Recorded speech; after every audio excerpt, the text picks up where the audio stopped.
राज्यात वैष्णवी हगवणे आत्महत्या प्रकरण जोरदार चर्चेमध्ये आहे आणि याच प्रकरणातला आरोपी निलेश चव्हाण याचा शस्त्र परवाना हा देखील तितकाच चर्चेमध्ये आहे। खरं त्याला शस्त्र दिली कोणी, कारण त्याची एक तर परवानगी नाकारली होती, मात्र त्याला शस्त्र दिली कोणी याचा देखील आता पुणे पोलीस तपास करत आहेत। नुकतीच पुणे पोलिसांनी या संदर्भामध्ये बैठक घेऊन एक समिती गठीत केली आणि या समितीचे प्रमुख पुणे पोलीस आयुक्त अमितेश कुमार हे देखील असणार आहेत। मात्र ज्यावेळेस शस्त्र परवान्याचा विषय निघतो त्यावेळेस सर्वाधिक शस्त्र हे 2022 या काळामध्ये दिले गेले।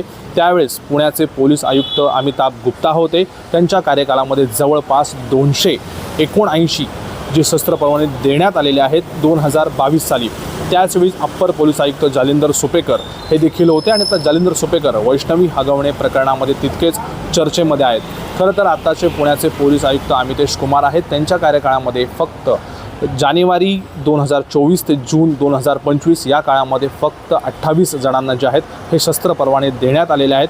त्यातले 49 जणांचे शस्त्र परवाने हे गुन्हेगारी पार्श्वभूमीचे असल्यामुळे रद्द करण्यात आलेले आहेत। तर 97 जण हे अर्ज म्हणजे रिन्युअल लायसन्स रिन्युअलसाठी आले होते, त्यांचे देखील अर्ज हे नाकारण्यात आलेले आहेत।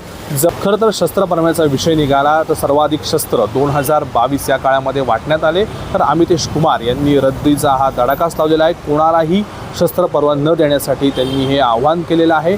खरंच गरज असेल याची सर्व छाननी सर्व निकष लावून अत्यंत कठोरपणे त्यांनी ही सर्व पावलं उचलत जवळपास 500हून अधिक त्यांनी अर्ज हे रद्द केलेले आहेत।